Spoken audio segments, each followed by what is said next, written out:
Invité. Je rappelle que nous recevons ce matin M. Abdoulaye Diop, qui est le président de l'association des ressortissants sénégalais du Maroc.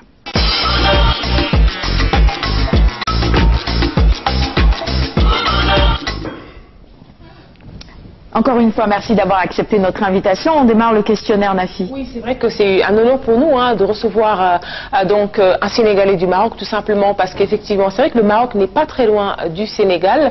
En même temps, je pense qu'on a de quoi être fier. Tout d'abord, c'est une association qui est là depuis 1961, qui est, je pense, l'une des doyennes des associations de Sénégalais ressortissants de l'étranger. Donc, en même temps, non seulement vous êtes le président de cette association, vous êtes aussi le président de l'association des fédérations, de la fédération des associations d'Afrique subsaharienne au Maroc. On y reviendra.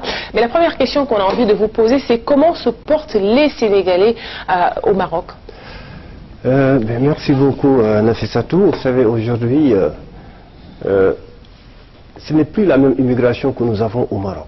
Avant, nous étions une immigration assez, je dirais, assez sélective, où il n'y avait que des étudiants et quelques hommes d'affaires qui allaient au Maroc s'installer et y travailler.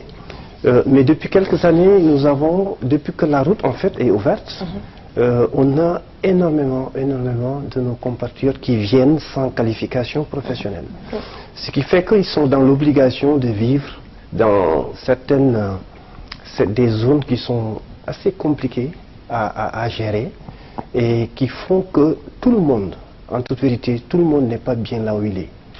Aujourd'hui, il y a beaucoup de besoins qui se font sentir dans la communauté. Ils ont besoin aujourd'hui qu'on les accompagne. Ils ont besoin qu'on les accompagne, certes, au niveau de la formation, pour ceux qui viennent pour la formation, mais aussi pour la régularisation, pour ceux qui sont pas venus avec des diplômes et tout, et qui ne peuvent pas aujourd'hui prétendre à des papiers, je dirais, légaux. Et Dieu sait qu'il y en a beaucoup. Oui, il y en a beaucoup.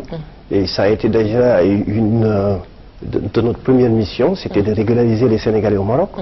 Et aussi les accompagner à avoir du travail. Et dernièrement, on s'était fixé comme objectif de pouvoir les aider à pouvoir avoir les soins de santé dont ils avaient besoin. C'est important. Oui. Alors vous, en fait, vous êtes peut-être le prototype type peut-être du Sénégalais qui est parti pour en tout cas ses études. Vous avez eu votre baccalauréat ici et depuis le milieu des années 90 vous êtes au Maroc, vous êtes expert financier, d'ailleurs vous menez vos talents là-bas et en même temps évidemment vous occupez de cette association. On va quand même parler, avant de parler du fonctionnement de l'association en tant que telle, parler des épisodes douloureux que les Sénégalais ont eu à vivre. Je pense que c'est tout simplement, c'est assez normal que de vivre dans un pays et puis bon, après d'avoir des destins différents. On va quand même parler de ces trois Sénégalaises dont la dépouille est arrivée, qui ont été inhumées hier, deux à Touba et l'autre à Dakar Yoff. Est-ce que vous pouvez revenir sur les circonstances de ce décès et puis peut-être réparer certaines erreurs que la presse a eu à faire? D'abord, vraiment une forte pensée aux victimes et nous représentons encore la communauté sénégalaise avec moi. Nos condoléances aux familles éplorées.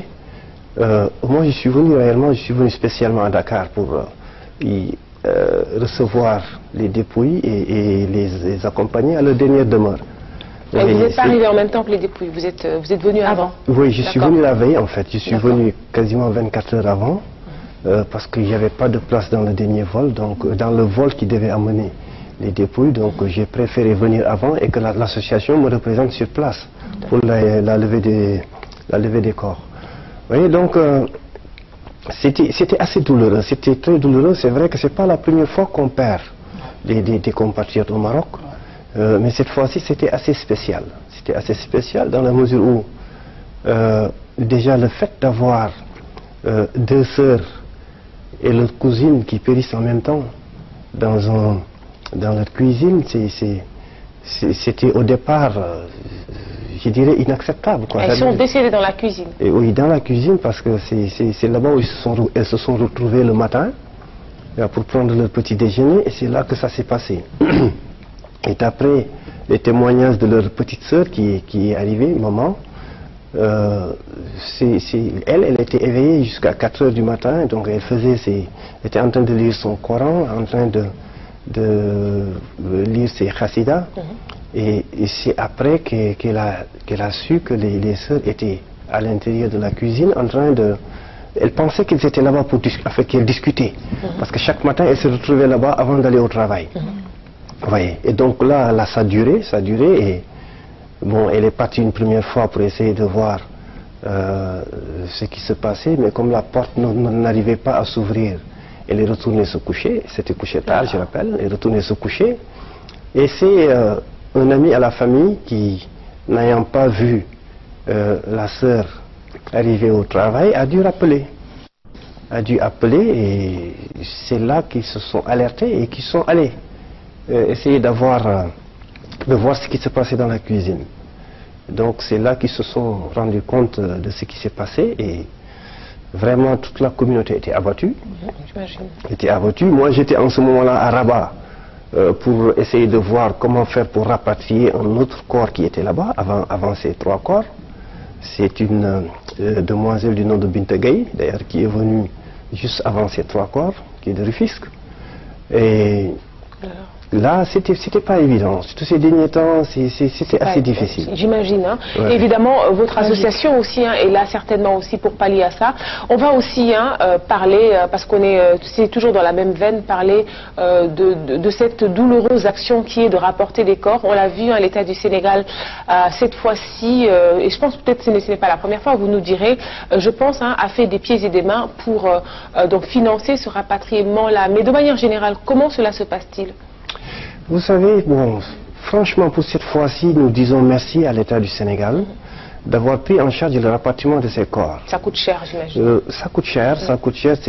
Nous, on a pu négocier avec les pompes funèbres du Maroc pour avoir 23 000 dirhams de rapatriement du corps. Si c'est de Casablanca, 25 000 si c'est de Rabat. Ça dépend des... C'est combien, 23 000 dirhams 25 000 dirhams, c'est 2 500 €. D'accord, ah oui, c'est 1 million et quelques poussières. Oui, 1 million et quelques. Donc pour cette fois-ci, l'État du Sénégal a pris en charge les rapatriements. Et là,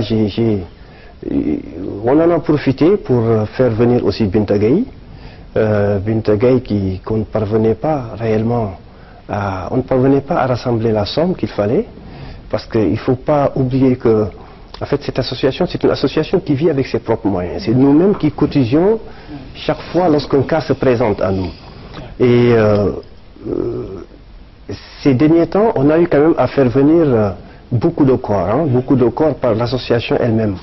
Vous voyez, et on aurait aimé que l'État soit beaucoup plus impliqué par rapport à cela. On aurait aimé qu'il s'implique beaucoup plus et que franchement, que ce soit quelque chose qui ne se fait pas au choix. Vous voyez, j'aurais bien aimé que ce soit quelque chose qui se fait quand ça doit se faire et qu'on vous voyez juste le statut du Sénégalais pour pouvoir l'amener. Très bien. Oui. Alors, je suis un peu perturbée par tout ça parce que évidemment c'est tragique, c'est douloureux. Il y a beaucoup d'émotions encore liées à cette affaire et vous confirmez que ces 3 jeunes filles sont bien décédées par asphyxie, c'est ça? Elles sont décédées dans la cuisine, c'était une fuite de gaz. Absolument. Qui les a Elles sont décédées par asphyxie au gaz. C'est en fait comment ça s'appelle encore, c'est le chauffe-eau à gaz qui a eu un problème, où il y a eu une fuite et c'est ce qui a fait ça. Ça a dû être brutal. Oui, parce que c'est au monoxyde de carbone. Et le monoxyde de carbone est très virulent et vous savez, lorsque ça vous tient, c'est la paralysie. C'est déjà les cellules qui sont attaquées et automatiquement c'est la paralysie. Et dans les minutes qui suivent, vous perdez l'âme. Vous évanouissez et juste après, c'est la mort. Hein. Très bien. Oui. On va quand même parler aussi de l'association en tant que telle, justement parce que évidemment, il ne va pas s'arrêter à ces épisodes. La vie continue. Comment vous organisez-vous? Comment est organisée l'association et quels sont actuellement vos grands chantiers? Oui, l'association, en fait, vous savez, c'est une association, comme vous l'avez dit tout à l'heure, qui date de 1961. Bon, là, la réalisation nous propose d'intervenir sur la levée des corps, excusez-moi, la levée donc du corps des... Sophie, Aram et Nabo, oui. Ouais. Tout à fait, voilà. Donc, Aram était... Vous les connaissiez toutes les trois? Pas très bien. Je les connaissais pas très bien. Et ils résidaient où? À Rabat, à Casablanca, au quartier Firdaus. Au quartier Firdaus, et c'est un quartier qui est très prisé par la communauté sénégalaise. D'accord. Ah, oui. Il y a à peu près combien de Sénégalais maintenant? Et puis ensuite, vous pourrez répondre à la question de Nafi. Comment fonctionne l'association? Oui, d'après les dernières statistiques, c'est-à-dire les Sénégalais qui étaient immatriculés au consulat étaient aux environs de 47 000.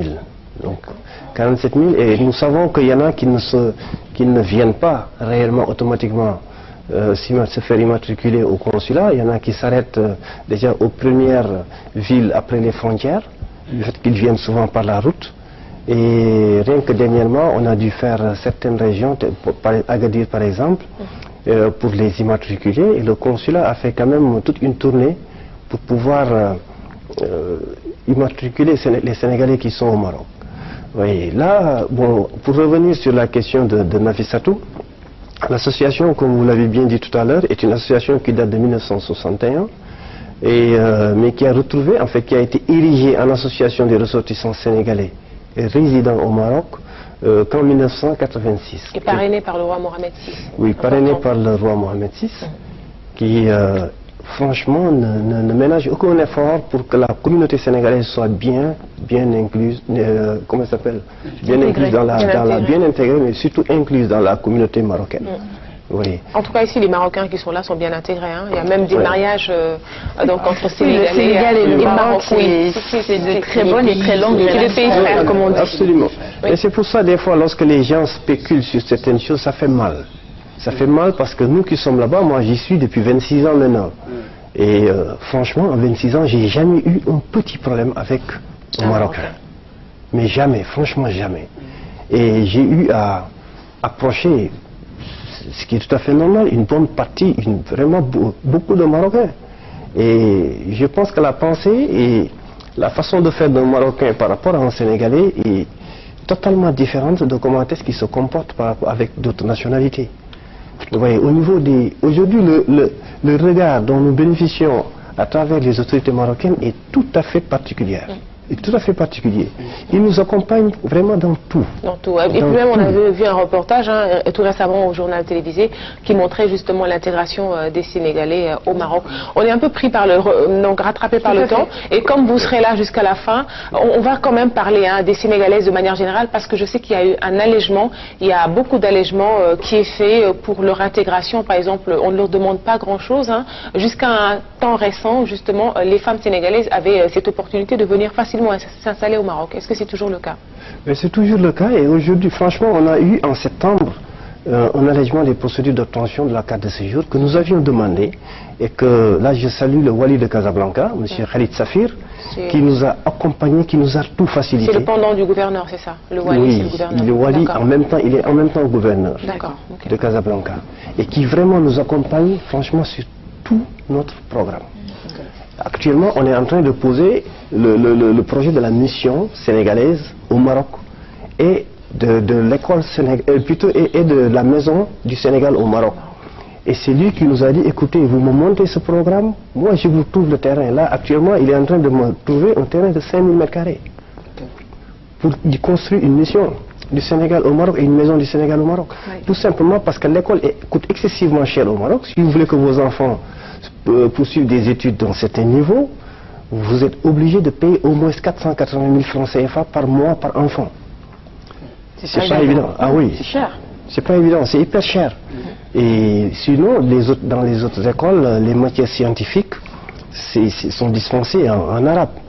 Et si ces enfants-là rentrent demain au Sénégal, ils pourront plus suivre. Et ça, je pense que c'est le problème de tous les immigrés sénégalais, le problème de la langue. Quand les parents décident de rentrer alors que les enfants sont déjà intégrés, surtout avec la langue, il y a des enfants sénégalais qui ne parlent même pas le Wolof, qui ne parlent pas le français, mais qui parlent le portugais, l'italien, le français. Et là, lorsqu'on a demandé à M. Safir de nous assister par rapport à cette régularisation sous sa formule allégée, qui nous a confirmé en septembre 2014, toutes les femmes sénégalaises avec leurs enfants pouvaient avoir la carte de séjour juste en présentant un passeport en cours de validité, 8 photos d'identité et une attestation de résidence. On dit bravo au royaume chérifien, oui, franchement. Il y a des questions des téléspectateurs pour vous. On reviendra là-dessus dans la deuxième partie. Il y a de petites questions corsées aussi pour rentrer dans le sujet, parce que oui, il faut qu'on voit ce qui est rose, mais s'il y a des choses qui ne le sont pas aussi, qu'on puisse le dire. On fait un petit tampon musical, on revient juste après pour cela. Allez, merci beaucoup Adama pour la chronique sociétale. On va laisser Monsieur Abdoulaye Diop dire rapidement un dernier mot, parce qu'il est 8 heures à nos téléspectateurs. Déjà, nous, on vous remercie d'être venus sur ce plateau pour discuter, échanger avec nous sur ces sujets qui concernent les Sénégalais de l'extérieur. Dites-nous aussi si véritablement il n'y a pas parfois des actes, je ne veux pas dire de racisme, est-ce que parfois les gens ne sont pas stigmatisés ou tout ça, parce que c'est très important pour les téléspectateurs qui nous regardent en ce moment.